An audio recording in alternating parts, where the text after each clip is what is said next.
요한복음 11장 36절에서 44절에 있는 말씀입니다. 요한복음 11장 36절에서 44절에 있는 말씀, 오늘 우리에게 주신 하나님의 말씀 함께 한 목소리로 받들어 읽겠습니다. 이에 유대인들이 말하되 보라 그를 얼마나 사랑하셨는가 하며 그중 어떤 이는 말하되 맹인의 눈을 뜨게 한 이 사람이 그 사람은 죽지 않게 할 수 없었더냐 하더라. 이에 예수께서 다시 속으로 비통히 여기시며 무덤에 가시니 무덤이 굴이라 돌로 막았거늘 예수께서 이르시되 돌을 옮겨 놓으라 하시니 그 죽은 자의 누인 마르다가 이르되 주여 죽은 지가 나흘이 되었음에 벌써 냄새가 나나이다. 예수께서 이르시되 내 말이 내가 믿으면 하나님의 영광을 보리라 하지 아니하였느냐 하시니 돌을 옮겨 놓으니 예수께서 눈을 들어 우러러보시고 이르시되 아버지여 내 말을 들으신 것을 감사하나이다.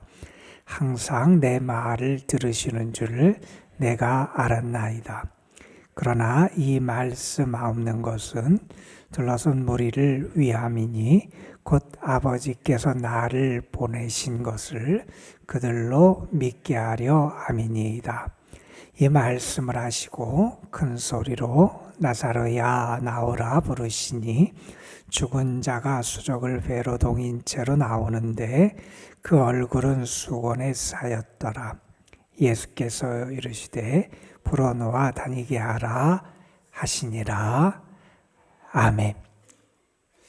어제 우리는 예수님께서 죽은 나사로의 집에 방문하시고 그곳에서 그의 누이들 마르다, 마리아와 만나시고 대화하신 그 말씀 우리가 함께 읽었습니다. 마르다와의 대화에서 예수님이 어떤 분이신지를 특별히 본인의 입을 통하여 우리에게 계시해 주셨습니다. 나는 부활이고 생명이다. 예수님이 부활이 되시고 생명이 되심을 밝혀주셨고 그것을 믿을 때 참 생명의 역사가 나타남을 가르쳐 주셨지요. 그리고 우는 마리아, 슬퍼하는 마리아를 불쌍히 여기시고 예수님은 또한 그 누이들뿐만 아니라 그 죽은 나사로를 위하여 눈물을 흘리셨던 그런 모습을 우리에게 보여줍니다. 우리의 슬픔을 아시고 또 우리 고통을 아시고 뿐만 아니라 우리를 위로하시고 우리와 함께 하시는 그 주님의 사랑을 우리가 발견할 수 있었습니다. 여러분, 무덤은 말 그대로 죽음의 자리고 슬픔의 자리고 비극의 자리고 절망의 자리라고 말할 수 있습니다. 그런데 오늘 말씀에서 예수님은 그 슬픔과 죽음과 절망의 자리를 생명의 역사가 일어나는 자리로 바꿔주시잖아요. 그게 주님의 역사이고 주님이 행하시는 놀라운 일이었어요. 특별히 요한복음에서는 이 나사로를 살리는 사건이 예수님이 행하시는 마지막 이적, 표적 사건으로 등장을 하고 뿐만 아니라 이 표적 사건이 가장 놀랍고 큰 이적의 사건으로 등장하는 게 이 나사로를 살리신 사건입니다. 예수님께서 그렇게 슬퍼하시고 나사로의 죽음 때문에 눈물을 흘리시는 것을 사람들이 보면서 이런 얘기를 합니다. 그를 얼마나 사랑하였는가. 정말 예수님께서 그를 얼마나 사랑하셨는지 사람들이 보고 알 만큼 예수님을 그렇게 불쌍히 여기시고 애통하는 마음을 가지셨지요. 그런데 그 중에 어떤 사람은 이렇게 말하기도 했다는 겁니다. 맹인의 눈을 뜨게 한 이 사람이 그 사람은 죽지 않게 할 수 없더냐. 불신앙과 비정함의 모습을 보여주지요. 마치 무덤을 큰 돌로 막듯이 이러한 말, 이러한 생각이 사람들의 관계나 그런 것을 막아버리는 큰 돌 같은 그러한 느낌을 우리에게 갖게 합니다. 오늘 말씀 38절에 보면 예수님께서 무덤에 가시고요. 무덤이 큰 돌로 막혀 있고, 그래서 예수님께서 돌을 옮겨 놓으라 이렇게 말씀을 하시게 됩니다.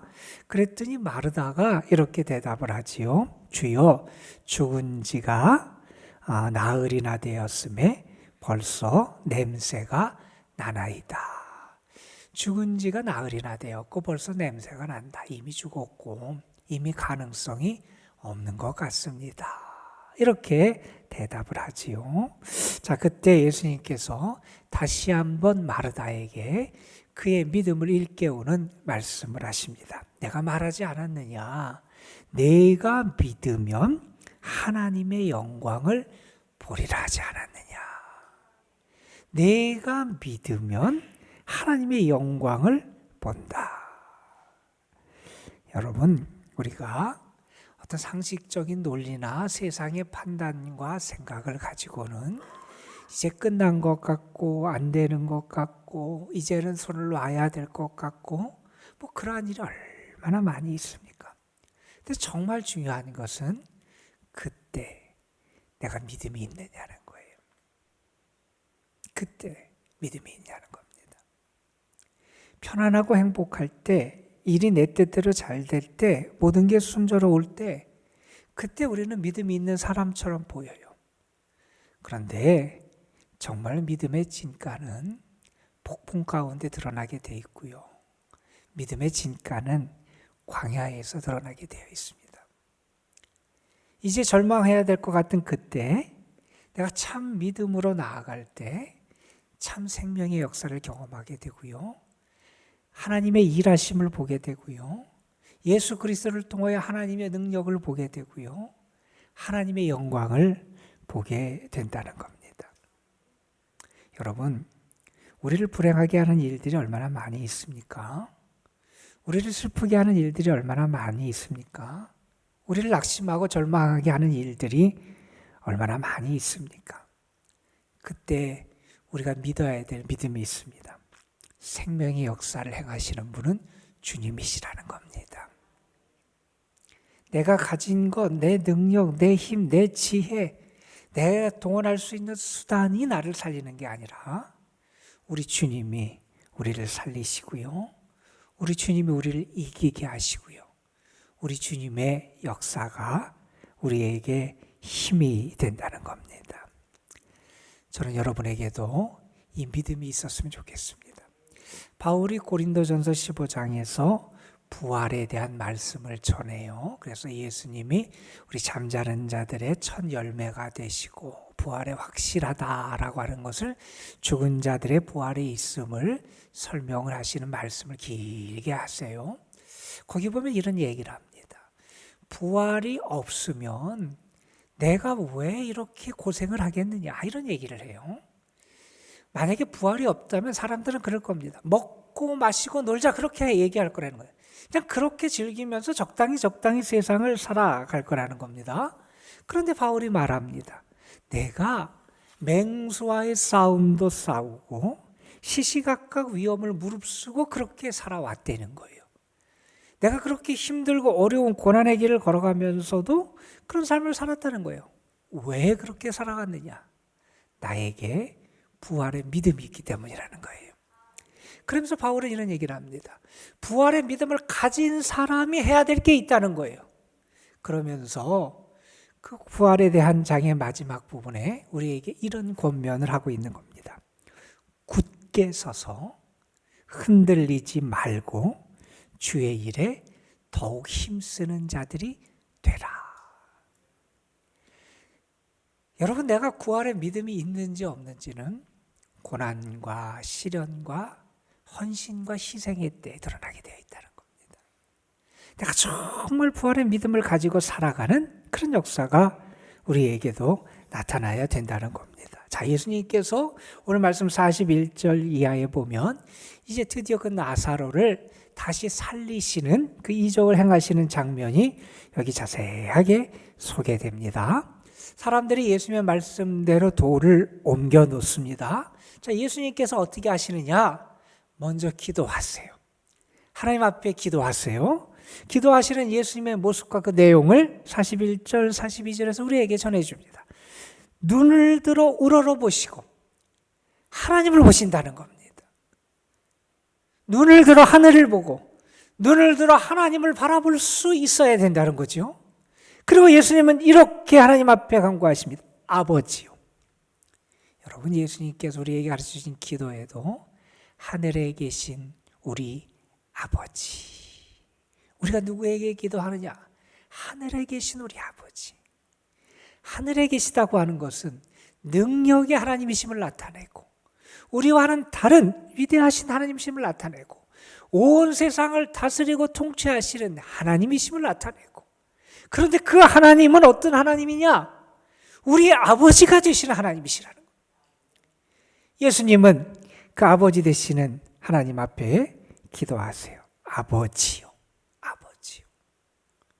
여러분, 정말 여러분에게 하나님이 내 아버지가 되심을 믿는 믿음이 있습니까? 정말 하나님이 나의 아버지가 되어주셔서 나의 기도를 들으심을 믿는 믿음이 우리에게 있습니까? 예수님 이렇게 하나님 앞에 기도하십니다. 내 말을 들으신 것을 감사하나이다. 항상 내 말을 들으시는 줄을 내가 압니다. 여러분, 하나님이 우리의 기도, 우리의 말, 우리의 간구를 들으신다는 거예요. 여러분, 우리가 그 믿음으로 기도해야 되지 않겠어요? 앞에서도 주님이 말씀하셨잖아요. 내가 믿으면 하나님의 영광을 볼 것이다. 여러분, 우리가 늘 어떤 문제나 상황이나 어떤 때 늘 우리가 고백해야 될 그런 고백이 있습니다. 우리가 늘 붙잡아야 될 중요한 진리가 있습니다. 우리 아버지가 되시는 하나님은요, 우리의 말을 들으신다는 겁니다. 우리의 말을 들으시는 분이 우리 하나님이시다, 이렇게 얘기합니다. 그러면서 하나님 앞에 감사하시잖아요.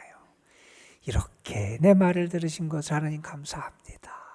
감사하는 말씀을 하나님 앞에 올려드립니다.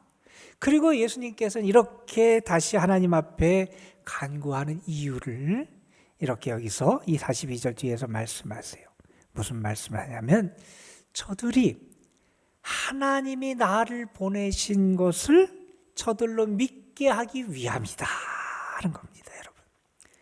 여러분, 저들이 예수님께서 행하시는 이 역사를 보고 예수님이 누구냐? 하나님이 보내신 분, 하나님이 우리를 위하여 사랑하셔서 보내신 분, 하나님이 우리를 구원하기 위하여 보내신 분, 하나님의 참 아들이 되시고 그리스도가 되시는 우리의 구원자가 되시는 분, 그분임을 알고 믿게 하기 위해서라는 겁니다. 왜요? 그분을 믿어야 영생이 있기 때문에. 그를 믿는 자는 누구든지 영생을 얻게 하려 하기 위함이 하나님의 뜻이었기 때문에, 그 하나님의 아들 예수 그리스도가 하나님이 보내신 분이고 그 하나님이 보내신 분임을 믿고 그분을 통해서 역사하시는 분이 하나님이시고, 예수님은 하나님과 한 분이시고 일찍 가운데 하나님의 뜻을 행하시는 참된 하나님의 아들 되심을 그들이 믿게 하기 위함입니다. 이렇게 기도하세요. 그러면서 예수님은 이렇게 말씀하시죠. 나사로야, 나와라. 이렇게 말씀하시고, 여러분, 그 다음에 어떻게 됩니까? 그 나사로가 우리식으로 말하면 수의를 입은 채로 그대로 나오게 되고, 예수님은 그를 싸고 묶고 있던 것을 풀어놓아 다니게 해라, 이렇게 말씀하셔서 그를 살리시는 놀라운 역사를 행해 주십니다. 여러분, 이 나사로의 부활의 사건은 우리에게도 분명히 큰 의미가 있습니다. 나사로를 다시 살리시고 부활시키신 예수님, 그 부활이여 생명이신 예수님이 오늘도 우리와 함께 하시고요, 우리 가운데 역사하신다는 겁니다. 여러분, 앞에서 예수님께서 26절에서인가 그런 말씀을 하셨어요. 나는 부활이고 생명이다. 이 사건, 나사로를 다시 살리신 사건은 이 말씀을 하신 예수님, 나는 부활이요 생명이라고 말씀하신 그 말씀이 지금 실현된 사건이라는 거예요. 예수님이 하셨던 그 말씀이 사건이 되고 그 말씀이 참된 진리임을 우리에게 보여준 사건이 이 나사로의 사건이었다는 겁니다. 우리는 분명히 믿습니다. 이 생명의 주님이, 부활이요 생명이신 그 주님이 오늘도 살아계시고 오늘도 우리와 함께 하시고 오늘도 우리 가운데 일하시고 오늘도 우리 가운데 역사하심을 믿습니다. 그 말씀하신 그대로 그 역사를 나사로에게 행하셨고 오늘도 우리 가운데 행하실 줄로 믿습니다. 여러분, 성 어거스틴이라고 하는 그런 위대한 신앙인이 있지요. 그분은 이 나사로 사건을 보면서 이 사건을 이렇게 해석을 했어요. 죽은 자가 다시 살아난 것, 이것은 마치 없는 데서 있게 하시는 창조의 사건과 같은 사건이고, 이것은 또한 신학적으로 보면 이렇게도 말할 수 있다. 그렇게 얘기합니다. 죄인이 의롭다 인정받은 칭의의 사건과 같다. 이렇게 말합니다. 왜냐하면 죄인은 결국 영적으로 죽은 자잖아요. 영적으로 죽은 자가 다시 살아나는 것, 그것이 의롭다 인정을 받는 거죠. 하나님이 그 죄를 의롭다 인정해 주시고 그 칭의의 사건을 통해 우리가 구원을 받게 되는데, 마치 나사로를 살리신 사건은 죄인이 의롭다 인정받는 이 생명을 얻는 사건과 같다. 이런 설명을 하시기도 하셨습니다. 우리는 분명히 믿습니다, 여러분. 주님께는 해결 못할 일이 없고요. 주님은 회복시키지 못할 일이 없으시고요. 우리 주님은 못 고칠 것이 없으신 것이 우리 주님이십니다. 우리 주님은 부활이요 생명이 되시는 주님이시다 하는 사실입니다. 오늘 하루 여러분의 삶의 자리에서 무슨 일을 만날 때마다 특별히 여러분을 쓰러뜨리고 비통하게 하고 때로는 여러분을 포기하게 하는 것 같은 많은 시련과 문제 앞에서 여러분 고백하고 선포하십시오. 나는 주님이 나의 부활이고 생명이심을 믿습니다. 나는 주님이, 내가 아니라, 내가 가진 것이 아니라 우리 주님이 부활이요 생명이심을 믿습니다. 이 믿음이 나로 하여금 하나님의 영광을 보게 할 줄로 믿습니다.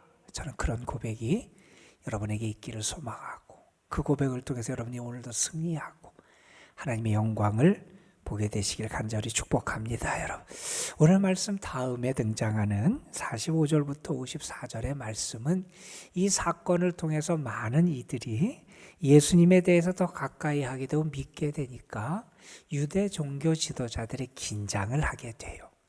그래서 그들이 어떻게 예수님의 일을 방해하고 예수님의 길을 가로막을까 그렇게 고민하다가 대제사장을 찾아가고 그들과 함께 이런저런 일을 하면서 오늘 말씀 그 다음에 있는 53절에 보면 결국 그들이 어떤 모의를 하게 되냐면 예수님을 죽이고자 모의하게 됩니다.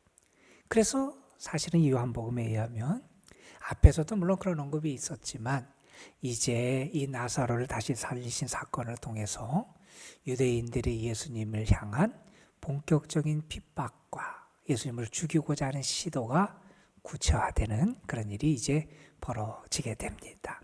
다시 한번 부탁을 드립니다. 오늘 여러분의 삶의 자리에서 부활과 생명이 되시는 주님과 함께 살아가는 여러분이 되시길 바랍니다. 하나님이 여러분을 붙잡아 주실 것입니다. 기도하시겠습니다. 아버지 하나님, 오늘도 우리에게 주의 은혜를 주시고 주님의 권능과 주를 향한 참 믿음을 가지고 살아갈 수 있도록 우리를 불러주심에 감사를 드립니다. 기도하는 이 자리가 예수님이 하늘을 우러러 보시고 하나님 앞에 나사로를 살리시기 위하여 또한 사람들에게 예수님이 하나님이 보내신 분이심을 믿게 하기 위하여 하나님 앞에 기도했던 그 기도의 자리가 되게 하여 주시고, 죽은 나사로 무덤, 비통함과 슬픔과 탄식의 자리가 부활과 생명의 자리로 변화되었듯이 이 기도의 자리, 이곳이 우리의 슬픔과 아픔과 고통이 주님의 은혜로 참 생명과 기쁨과 소망의 자리로 변화되는 역사를 경험하는 자리가 되게 하여 주옵소서. 아버지 하나님, 우리는 부활의 주님을 믿습니다. 우리는 부활과 생명이 우리 주님이 되심을 믿습니다. 참 생명의 능력이 우리 주님께 있음을 믿습니다. 주님을 통하여 오늘도 우리가 참된 승리를 경험하게 하여 주시고 참된 생명의 은혜를 누리며 살아갈 수 있도록 인도하여 주옵소서. 우리를 불행하게 하는 일들도 많이 있고 우리를 힘들고 좌절하게 하는 그런 문제들, 상황들, 그런 아픔들이 우리에게 많이 있습니다. 아버지 하나님, 그 순간마다 나는 부활이여 생명이신 주님을 믿습니다. 그 믿음이 나로 하여금 하나님의 영광을 보게 할 줄로 믿습니다. 그 믿음을 가지고 고백하며 선포하며 살아가는 저희들 되게 하옵소서. 오늘도 주님의 자녀들, 믿음으로 기도하는 이들, 하나님 앞에 모든 것을 맡기는 주의 자녀들을 주께서 긍휼히 여기시고 도와주시기를 원합니다. 저들에게 창조의 권능의 능력을 행해 주시고 부활의 능력을 저들에게도 나타내 주시옵시고 주님의 사랑의 손길을 더하여 주옵소서. 주님의 교회와 이 교회에 속한 모든 영혼들 주께 올려드립니다. 주님 붙잡아 주옵소서. 우리 연로하신 분들 오늘도 주님이 강건하게 하시고 참 평안 주시기를 원합니다. 병중에 있고 육신적인 연약한 가운데 있는 분들 하나님께서 치료의 은혜를 더하여 주시고 주의 능력으로 힘을 더하여 주옵소서. 아버지 하나님, 여러 가지 문제와 아픔 또한 영적인 그러한 고통 속에 있는 이들이 있다면 주님이 저들을 위로하여 주시고 다시 치유하여 주시고 성령으로 저들을 권능으로 이끌어 주셔서 참 믿음으로 다시 일어설 수 있도록 이끌어 주옵소서. 오늘도 믿음으로 주께 기도합니다. 하나님이 우리의 말, 우리의 기도, 우리의 간구를 들으실 줄 믿습니다. 하나님이 우리의 기도를 들으시고 응답하심을 믿고 감사하며 참 믿음으로 아뢰는 시간이 되게 하여 주시옵소서. 주께서 이 시간도 우리와 함께 하심을 믿사오며 우리 구주 예수 그리스도의 이름으로 기도드리옵나이다. 아멘.